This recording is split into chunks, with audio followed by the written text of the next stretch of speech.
Hello and welcome to this edition of Blytheway Business News. Today we have a newcomer to the show. It's Ionic Rare Earths, and we're joined by their Managing Director, Tim Harrison.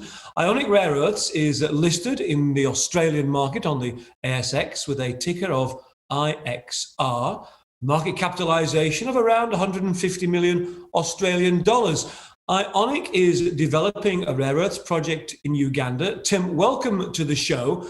For those viewers who don't know too much or indeed anything about Ionic Rare Earths, please give a quick overview, please, of the company and the rare earths project which you are developing. Yeah, g'day, Tim. Thank you for the intro. We're developing the Makutu project in Uganda.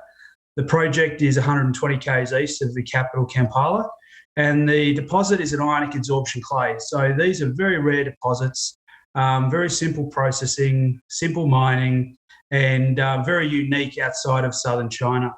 Ionic has been developing this asset since around about mid-2019. Over the last 18 months, we've completed a number of drilling programs, put together a 315 million tonne resource estimate, and we're now closing in on reporting our first scoping study on the Makutu project. We own 51% of the asset and effectively looking to bring this asset to production over the next couple of years. Yeah, so Tim, this morning you've just released your scoping study for the project. Give us a quick summary, please. Yeah, so the scoping study, after a lot of work, has announced a very robust base case for us. The scoping study is based on effectively the indicated resource base. So due to the guidelines around the ASX, we've had to report a production target that's based predominantly on the indicated resource base. So we end up with around about 84.5 million tonnes of production target that supports an 11-year life and a very robust project that sees us ramp up from one module, treating 2.5 million tonnes per annum, up to 5 modules in year 10, treating 12.5 million tonnes per annum. At the maximum production throughput, we're producing around about 4,000 tonnes a year of rare earth oxide equivalent product, and NPV, EBITDA, and the free cash flow that's generated from the project post-tax are all very robust numbers. So we're very happy with the results of the scoping study, knowing that we have another 200 million tonnes thereabouts of production target that hasn't made it into the scoping study at this stage. And so that will be the focus of additional drilling, certainly to support inclusion of the bulk of that within the bankable feasibility study. Viewers in the UK and Europe will be familiar with rare earths companies, obviously, because we've got people like Makango here and others who are developing rare earths driven by the magnet market and the EV and wind power need for magnets. Are your rare earths going into similar markets? Yeah, look, we produce a suite of rare earths. So rather than just focusing on NdPr, Makutu, as an ionic adsorption clay, produces a well-rounded product. We produce all 15 of the rare earths, and we produce them in a relatively uniform composition. So one of the key differentiators of an ionic adsorption clay is that rounded product. We produce around about a quarter of our basket being neodymium and praseodymium.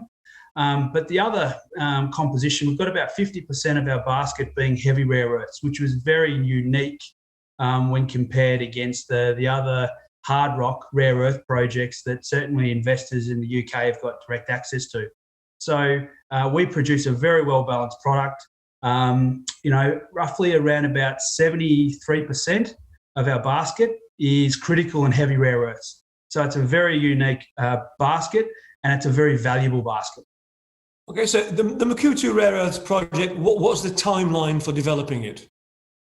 So we're planning on completing a bankable feasibility study by around about September of next year, which will support a mining licence application. We're then looking at probably about 12 months of construction, and then into looking at ramping up the asset and first production in the first half of 2024. You've also recently announced that you've signed a memorandum of understanding with Chinalco subsidiary China Rare Earths, Jiangsu. Can you summarise what the memorandum of understanding means for both parties, why it's a good fit for the team at Ionic? Yeah, so for the past 12 months, we've been working through a strategic partnering exercise, trying to find the right partner to help us bring Makuutu to production. Being an ionic adsorption clay, there's a lot of expertise that exists in China. And so obviously we were keen to tap into that know-how to certainly help us get up the learning curve and get into production, de-risked as best we can. The non-binding MOU that we've signed with China Rare Earths Jiangsu presents us with an opportunity to work with them to look at ways in which we can expedite and accelerate bringing Makuutu to production. We've got a lot of know-how that we have developed over the last 18 months specific for Makuutu. And what we're looking to do is to bring in the know-how that exists within China. They've got 50 years of know-how in treating these particular ore types, and certainly bringing China Rare Earths Jiangsu into the tent to help us develop the project, I see as being a massive step to de-risk not only the first module at Makuutu, but certainly the downstream processing, because the product that we make, being a heavy rare earth dominant, critical and heavy rare earth dominant product, means that we are probably wedded to the downstream processing in China initially. All right. The rare earths market still somewhat a new and emerging market, shall we say, not that well understood. Give us a few insights on the actual market itself for rare earths. Well, the market for rare earths is constantly evolving. Any forecasts that were made 6 months ago they're outdated now. China implemented an export control ban on the 1st of December, which has essentially created a lot of additional interest in the rare earth space, and have seen certainly the magnet rare earths, neodymium, praseodymium, dysprosium and terbium effectively double in price within the last 4 months. To be able to predict what's going to happen in the long term, we probably need to understand where the world's production comes from. And it's, for those magnet rare earths, the bulk of that's coming from China. That's where the downstream processing capability exists. So looking at, pricing and forecasts over the next certainly decade, we'll probably see the magnet rare earths, which are consumed in electric vehicles and wind turbines. These are massive growth industries that are being supported by stimulus programs from every government around the world. And, that's driving an insatiable demand for these magnet rare earths. The term escape velocity is an interesting one. The point at which the demand for rare earths exceeds the ability to supply it. We'll probably see that likely in the second half of this decade.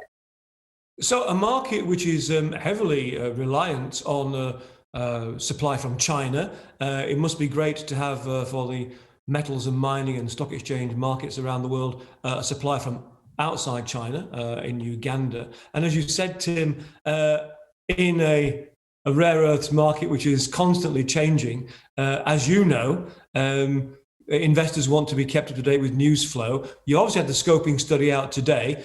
Looking forward, what other Newsflow can we expect in the coming months? Yeah, so look, we've obviously announced the base case conditions. We'll have additional infill drilling. There'll be some optimisation work that'll naturally flow through with the scoping study.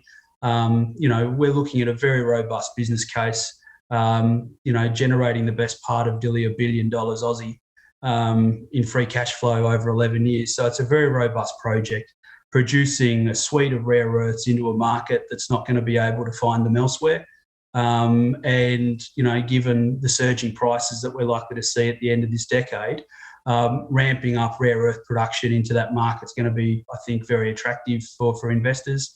So additional drilling, met work, field work, effectively a lot of activity towards advancing the BFS. we'll also be announcing and working through a program with with China Rare Earths Jiangsu in effectively trying to bring in that capability into the development of the project. And so we're working through those programs at the moment. Well, Tim, you must come back and keep us updated on progress. Thanks for joining us today. That was Tim Harrison, Managing Director of Ionic Rare Earths, giving us an update on the progress of his project in Uganda, the Rare Earths project, the Makutu project, and also the scoping study, which was out today. That's it from Blytheway Business News. Thanks for watching.